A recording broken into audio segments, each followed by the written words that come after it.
What's happening, guys? It's Saturday, August the 20th. Classic Chris is here with Wrestling Talk's SummerSlam preview show. Remember, like every other preview show, the matches will be timestamped below, so if there's a match you want to get to, just click down below in the description.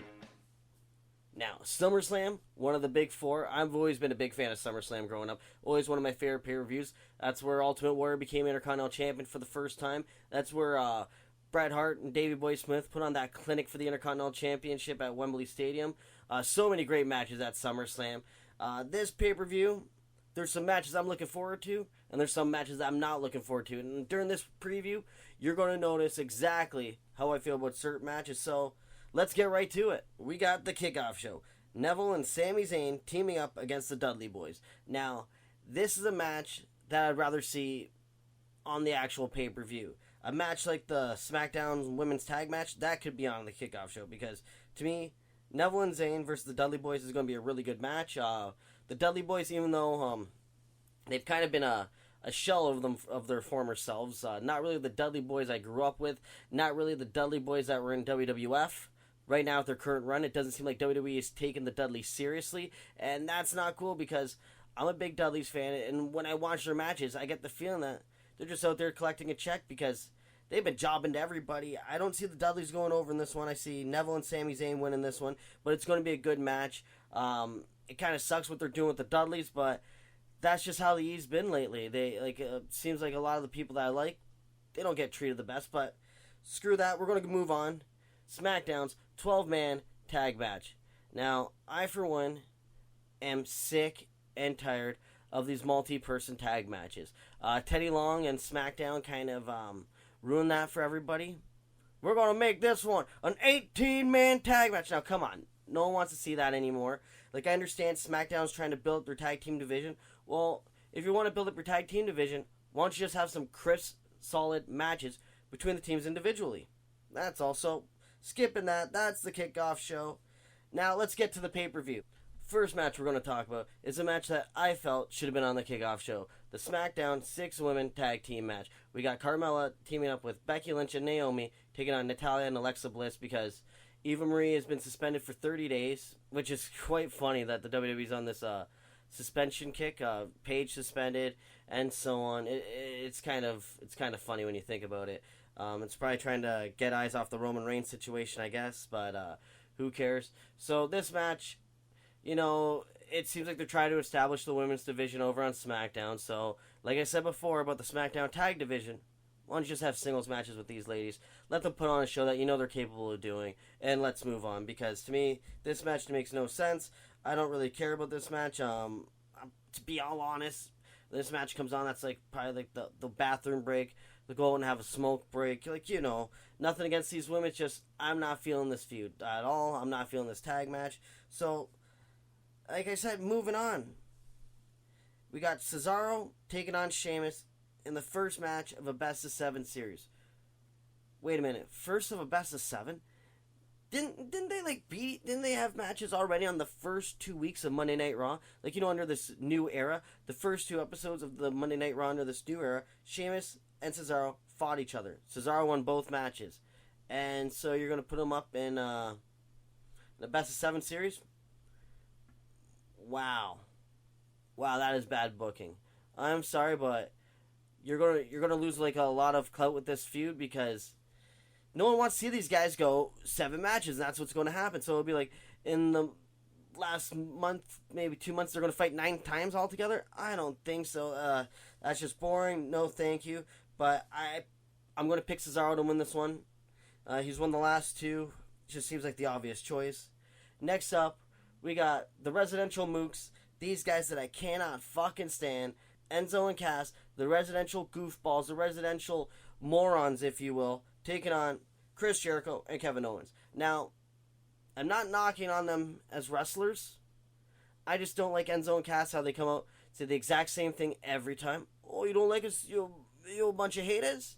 Using a catchphrase from Friends, a show that's been off the air for how long now? Like, come on, guys, get with the times. I don't care you're from New York. I don't care you're from Brooklyn.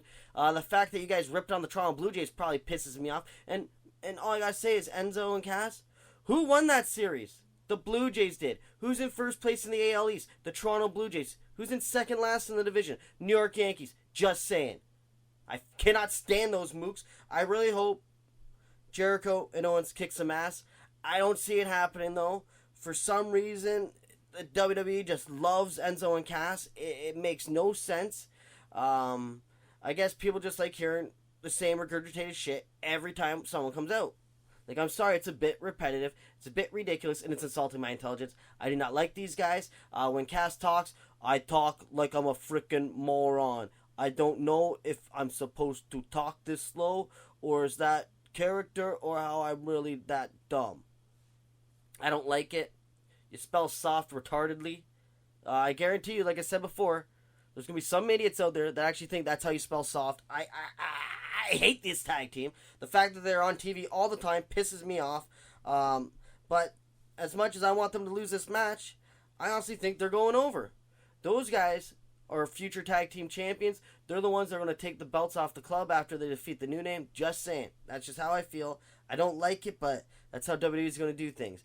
These New Age Outlaw ripoffs are going to be the face of the tag team division for a long time. It's disgusting. When you go to look up SummerSlam on the website, all you see is Enzo and fucking Cass all over. Oh, they're homecoming. They're going to a Yankees game. Fuck off. I hate them. So let's get on to something better. Sasha Banks versus Charlotte for the WWE Women's Championship. Now this match, honestly, I don't really care. Too much damage has been done to the women's division. Charlotte had a really good run at the beginning when she was champion. Then all of a sudden with the outside interference, the not letting her win a match clean, what's her name? Dana Brooke gets involved. It was just kind of stupid and kind of cheapened the whole quote-unquote Divas Revolution or Women's Revolution. Actually, it's funny that you guys want to call it a Women's Revolution because I know for a fact that women wrestlers like Rosemary, Gail Kim, women from TNA have been putting on some great fucking women's matches for a long time. You don't believe me? Check out Impact Wrestling, just saying. But for WWE to be like, oh, there's a revolution. No. It's finally WWE started showcasing women that can actually wrestle instead of the Bella Twins. That's all I'm saying. So this match, it's going to be interesting. But I have a gut feeling that even though Dana Brooke is banned from ringside, something's going to happen. But no matter what, Sasha Banks is going to win and still be the women's champion. Next up, a tag team I don't really like. The New Day defending their WWE World Tag Team Championship against the Club.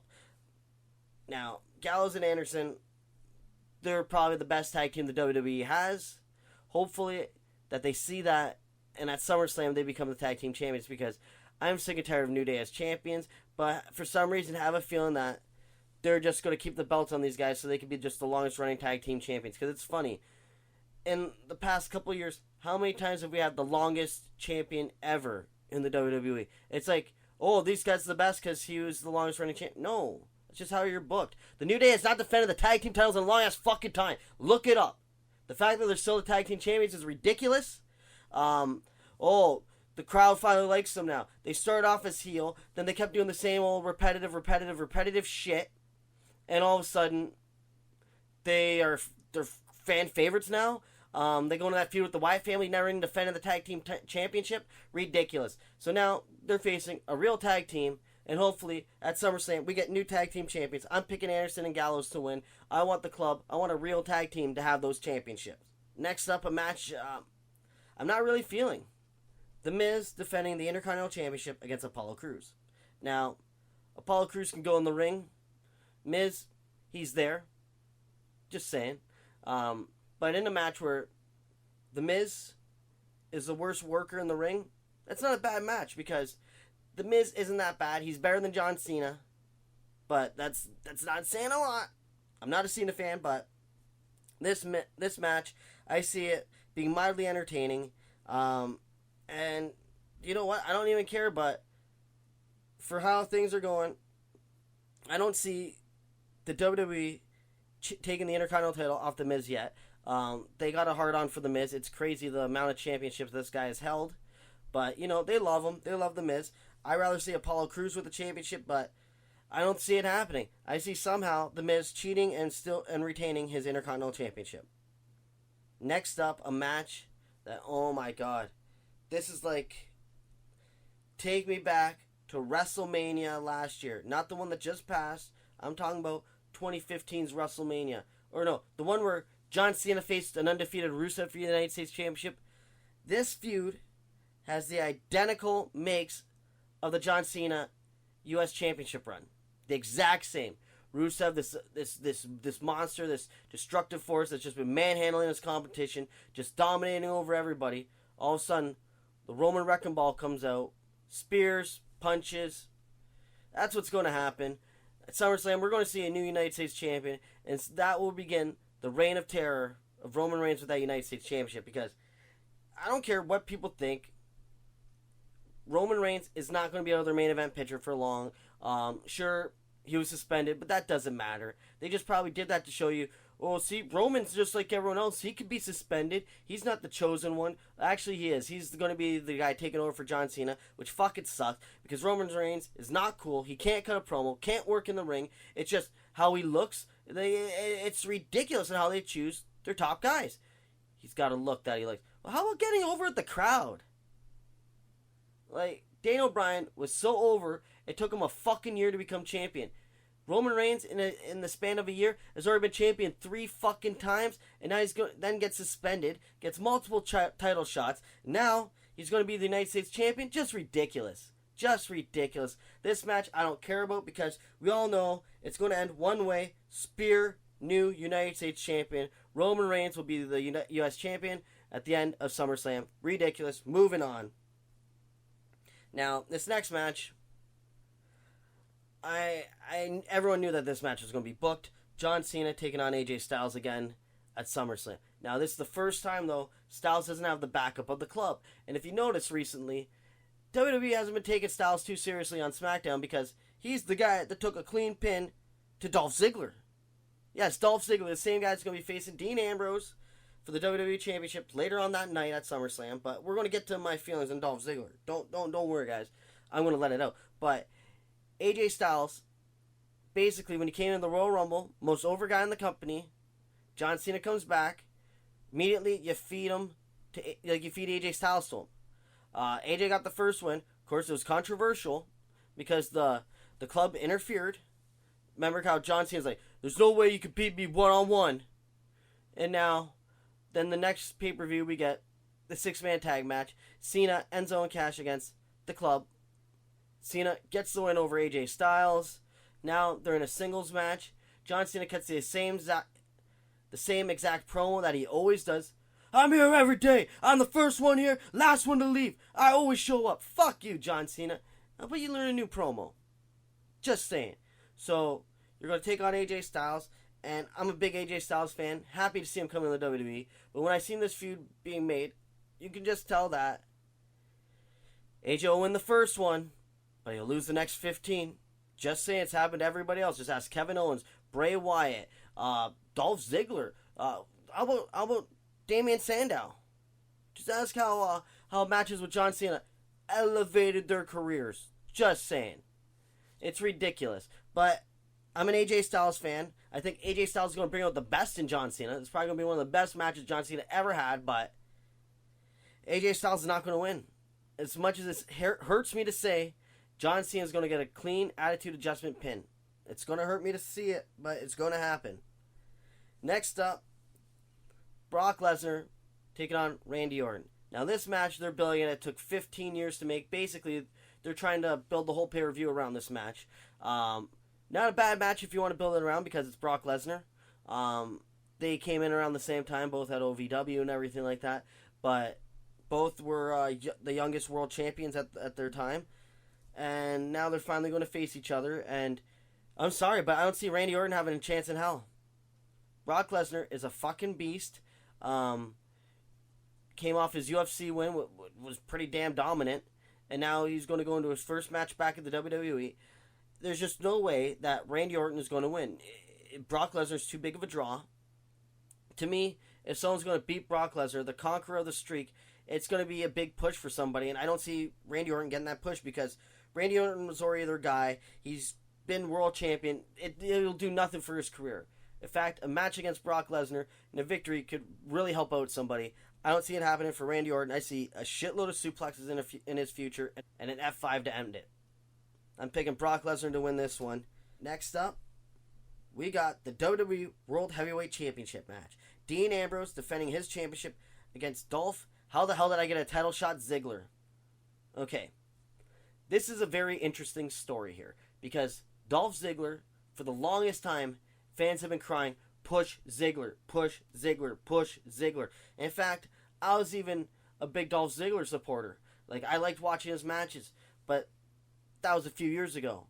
Like, when Dolph Ziggler was Money in the Bank, defeated Del Rio, when he went to cash in the night after WrestleMania, the place came unglued. People were at the edge of their seats. They wanted Dolph Ziggler to win that championship. What happens? Dolph Ziggler wins that championship, gets a concussion, and then he basically has to forfeit the title, and we don't get that Dolph Ziggler championship run that we wanted. We didn't get Dolph Ziggler as the top guy on SmackDown, and he was on a really good heel run then. That's when he was with AJ and Big E. But that's when things were going good. Then he falls into obscurity. He's fighting a bunch of mid-card matches after being former World Heavyweight Champion. This guy is getting some pretty shitty matches. Then, it seems like for a while, they just forgot about him. Survivor Series happens. Dolph Ziggler defeats 3 guys to be the sole survivor in the main event to get rid of the Authority on Team Cena. I guarantee you that was probably picked for John Cena, but everyone knew that the fans would not take that or accept that. So that's why they gave it to Dolph Ziggler, a person that the fans want to see get over. Dolph Ziggler arguably puts on one hell of a match every time he's in the ring, but for how they've been booking him, it just wasn't cool. But when he became the sole survivor at Survivor Series, that was the time you run with Ziggler. That was the time to give him these matches. But then what happens? He falls back into obscurity. He becomes the guy to make everybody else look good. He was the guy putting Tyler Breeze over when he came up from NXT. He was the guy putting Baron Corbin over when he came back from NXT. This guy was basically put on every kickoff show for every pay-per-view. This guy was getting put into Job City. It was ridiculous. And now, Dolph Ziggler has one good match on SmackDown, becomes #1 contender? I don't get it. I just don't get it. I don't see him winning. It makes no sense. There's just too much damage has been done to Dolph Ziggler, and it sucks because I like watching Dolph Ziggler in the ring, and I feel he doesn't even deserve a championship match against Dean Ambrose at SummerSlam. The title match should have gone to somebody else, like Bray Wyatt, who's not even on the fucking card for Christ's sakes. Bray Wyatt should have been the one taking on Dean Ambrose because those two have fought before. They put on some good, solid matches, and it just would have made a lot more sense. But this Dolph Ziggler thing, it doesn't make sense. Dean Ambrose is definitely 100% walking away, still WWE World Heavyweight Champion. Dolph Ziggler is going to put on a good show. He's going to make you think he's going to become champion. But there's no way that Ambrose is losing his championship to Dolph Ziggler. Just saying. It sucks, but Dean Ambrose is still going to be the champion. A match with Bray Wyatt would have made a lot more sense. It would have been a lot better. Finn Bálor taking on Seth Rollins for the Universal Championship. The only thing stupid about this match is the name of that championship. I don't like it. Never have, never will. I've already gone on record stating how much I do not like that championship name. To me, it is stupid and it's unoriginal. But it's a Vince McMahon thing. That guy, he jerks off to bodybuilding, and when you go from Mr. World, you go to Mr. Universe, right? But this match, with these two wrestlers in it, Seth Rollins and Finn Bálor, is going to be the match of the night. That match is going to be the match the next day. People will be talking about, like, oh, did you see that Finn Bálor-Seth Rollins match? And if someone said no, you're going to be like, fuck, buddy, you missed out. This is going to be one hell of a match. I'm excited to see Seth Rollins versus Finn Bálor. In fact, this is one of the matches that made me say, hey, I got to see this pay-per-view. It's going to be a great fight, and I cannot wait to see the story these guys are going to tell in the ring. It's going to be, I'm going to tell you right now, this could have the potential of being match of the year. It could be. And with the big weekend that the WWE is having, this could be huge. Now, I've ran down the card. I've picked my winners. Let's go over. Kickoff Show, I picked Neville and Zayn to defeat the Dudley Boys. The SmackDown Tag Team match, don't care. The SmackDown Women's Tag match, now we're getting to the pay-per-view, don't care. Let's see. Cesaro versus Sheamus. I'm picking Cesaro to win match number 1. Then next up, Enzo and Cass versus Y2J and Kevin Owens. It sucks, but I don't want to see them win. But again, Enzo and Cass are winning. Sasha Banks versus Charlotte. I'm picking Sasha Banks to win, keeping her women's championship. WWE Tag Team Championship match, I'm picking the Club to go over the New Day. Intercontinental Championship match, I'm picking Miz to retain. United States Championship match, I'm expecting Roman Reigns to walk out the new United States Champion. AJ Styles taking on John Cena. Like I said, I love AJ Styles, but for some reason, I just don't see him winning, and John Cena's the guy that I'm picking to win. Brock Lesnar versus Randy Orton, like I've said before, with how dominant Brock was in the UFC and how big of a deal it would be to defeat Brock Lesnar, I just don't see Randy Orton doing it. I'm picking Brock Lesnar, like I said. WWE World Heavyweight Championship match, Dean Ambrose against Dolph Ziggler. Sorry, Dolph. You're a great wrestler. They should have ran with you a long time ago, but I don't see you beating Dean Ambrose. Dean Ambrose has been on a roll. The fans are behind him. He's going to be your WWE champion at the end of SummerSlam. Finally, the Universal Championship match, which I am picking to be the match of the night. I am picking Crepes. This is a tough one. I don't know who's going to win this match, but because I didn't pick one when I was talking about this match. I did not pick a winner. I just said that this is the match I want to see. This is the match that I really care about. But I think we're going to see Finn Bálor becoming your first ever Universal Champion. But it's tough because I can also see if Roman Reigns becoming the United States Champion, that they could so easily put that belt on Seth Rollins, because remember, Seth Rollins had one hell of a run as WWE World Heavyweight Champion. In fact, you know what? I like Finn Bálor. I'm a big Finn Bálor fan. But you know what? I'm changing my mind right now. I'm picking Seth Rollins to win. It just makes more sense because with Jon Stewart being there, with Roman Reigns becoming the United States Champion, with the Club becoming the Tag Champs, I just see the Universal Championship going to a heel. Now that's what I think what's going on for SummerSlam. Now I want to know, guys, what do you think is going to happen? What match do you think is going to be the match of the night? What match are you looking forward to? Who do you think is going to win? Leave a comment with your thoughts. Like the video. Subscribe. Remember, keep watching Wrestling Talk with Classic Chris. Don't forget to check out the YouTube channel for Classic Chris, your home for everything wrestling talk, with matches I've called from Crossfire and Conflict Wrestling.